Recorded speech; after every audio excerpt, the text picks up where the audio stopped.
Hello, everyone. It is really a pleasure for me to be part of this conference. But let me start with a story. Some years ago, we tried something new in Prague, Europe. And we had no building, no budget, just a simple question that wouldn't let me go. What if Christians showed up where people actually are? And what if it felt safe? So I went to the online world because, that is like the largest mission field available to us. And I went there as an online pastor, listening to the needs of my secular friends and trying to connect the dots to the gospel. I experienced something breathtaking. People started to care. Based on my online content, they started coming to me asking spiritual questions, feeling safe enough to come in person, buy the Bible, and read it together for the first time. At that time, we didn't call it a church. We didn't even know if it would become one. We simply tried to be present. What started with my intentional online presence evolved into a church plant. 3 years ago, my wife and a couple of our friends, 6 of us, started to create something new. We called it SafePoint Church. And today, in one of the most secular cities in Europe, where only about 12% of people are connected to a church, 3 years later, we have a healthy community of over 100 young adults, and nearly 30 have joined the Adventist Church through this small church plant. 80% of those being baptized came from completely secular backgrounds, with no church history at all. And now, get ready. 95% of those baptized seculars say the same thing. Their journey to God started thanks to our online presentation. Not with a deep theology, not with a public evangelistic series, but with a feeling they experienced online. They felt safe even before they actually came. They clicked and experienced something that led them to the community that reflects Christ, that changed them. And to be honest, that experience led me to rethink something much bigger. Because when I look around today, I see churches communicating more than ever. We can preach to thousands online. We preach faithfully and we stream it online. We post regularly. We try to stay relevant and up to date, and yet, in the digital world, many churches remain invisible, not rejected, not attacked, just unclear, unnoticed, and unseen. And here is the hard truth I learned while planting a church in Czech secular culture. People don't reject Christianity first. They reject the confusion we produce in our communication. Because, as a church, we are very good at saying many things. We believe this, we offer this program, we publish these statements, and this is important. But we live in an oversaturated digital world.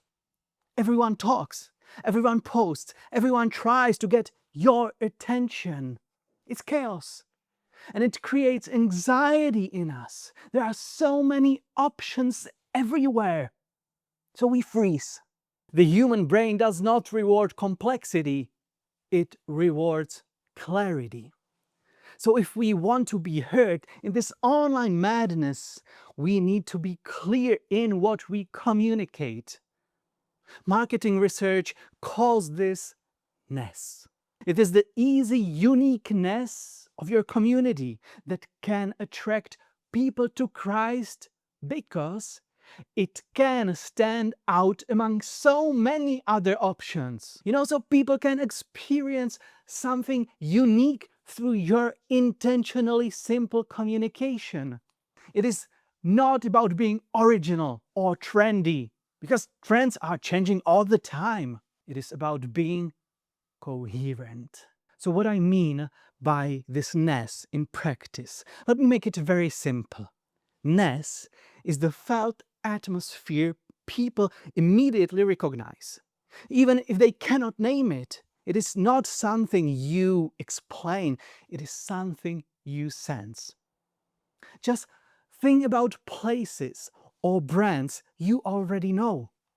For example, when you imagine Los Angeles, you don't think in bullet points. You immediately feel something. Palm trees, sun, freedom, creativity. Los Angeles invested in palmness. When the city was developing, palm trees were artificially planted not because they belonged there naturally, but because for Americans they symbolized free time, freedom, and vacation. Palm trees increased the perceived value of desert land and helped shape LA's identity in the American imagination. And we see the same principle at work in many successful brands. Heinz built its identity around slowness, slow cooking, patience, and tradition. In a fast food world, slowness became their virtue for a really good ketchup. And Burger King took this even further. You know, this slide shows a real photo of one of their restaurants on fire. And instead of hiding it, they used it in their advertising because they understand their ness. Fire is not a problem for their brand because it is their brand. It is flamminess they lean on. This is how we work as people. We connect things with inner feelings. We experience them. So when we picture a monastery, we feel stillness. When we think of a library, we feel quietness. That's ness. People trust what feels coherent. When the feeling is clear, the experience becomes memorable. When it's confusing, people disengage. And now I want to translate it theologically. In every local expression of God's larger mission, clarity matters. A community needs one dominant emotional association, something people can feel before they agree, before they belong. This ness is not a slogan. It is not a marketing trick. It is felt identity of your community. You do not get 5 identities. You get one. And everything else either strengthens it or slowly destroys it. Now let me ground this biblically for a moment. John says something very fascinating at the very beginning of his first letter. He describes faith as something that is communicated and embodied. He writes, that which we have heard, which we have seen with our eyes, which we have looked at, and our hands have touched. Now notice the movement there. It starts with communication, with the word heard, with seeing, but it doesn't stop there. It moves toward presence, toward touch, toward embodied reality. You know, because Christianity was never meant to stay abstract in some kind of communication. It was never meant to remain only in words or images. John says the same thing in his gospel. The Word became flesh and dwelt among us. That is important. God didn't send information, God sent His presence. God's presence, His Shekinah, took on flesh. And this is the incarnation logic of the gospel. What is communicated must eventually be embodied. What is seen must be touchable. If what people encounter through our words and visuals is not confirmed by what they experience in our communities, we break this incarnational flow of the gospel. This becomes especially visible when we think about our digital presence. Now I want you to imagine two circles. One represents your online presence, your website, your social media. The other represents your offline reality, your community, your relationships, your leadership culture. And when these two circles overlap, something powerful happens. What people see online is what they actually experience when they show up. The church feels coherent, credible, it feels trustworthy. However, when those circles don't overlap, when the online church promises something the offline church cannot deliver, disappointment sets in, trust erodes, people quietly disappear. No amount of content can fix that. Trust breaks because of our inconsistency. And that's why I like to describe it with a simple equation. Online presence plus offline embodiment equals one coherent experience. And another one, coherence over time, creates trust. And trust creates space for change. People don't change deep inside because they were convinced that they perceived some theological issues incorrectly. People change because they were seen long enough in a community that is authentic and coherent. That is how discipleship works, right? And this is where the conference theme comes alive for me. Click, community, change.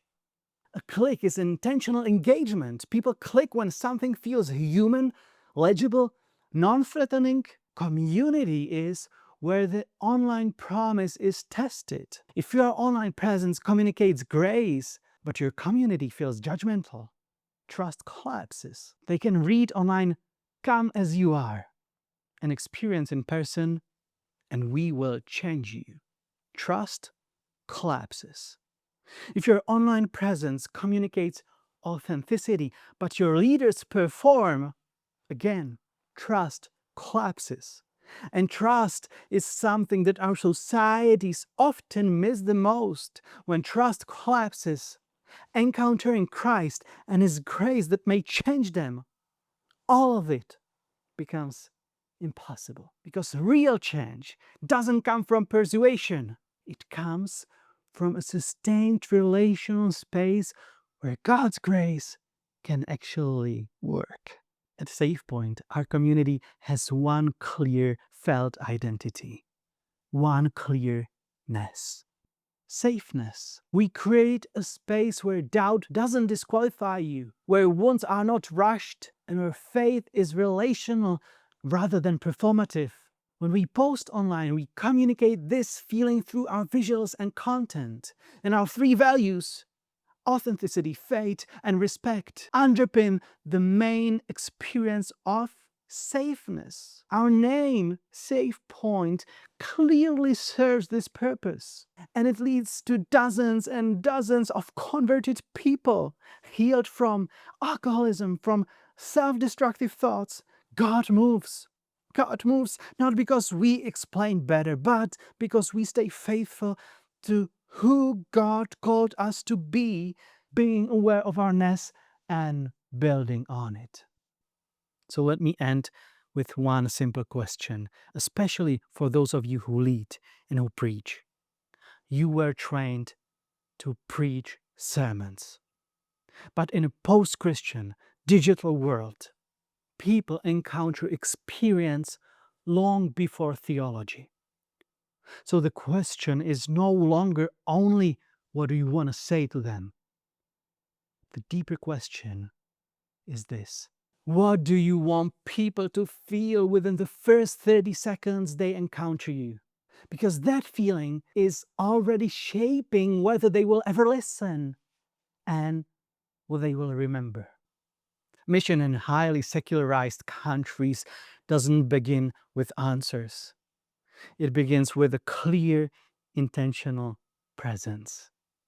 And in our age, it often begins with an online presence, with a presence that reflects the character of God and is confident in its God-given identity.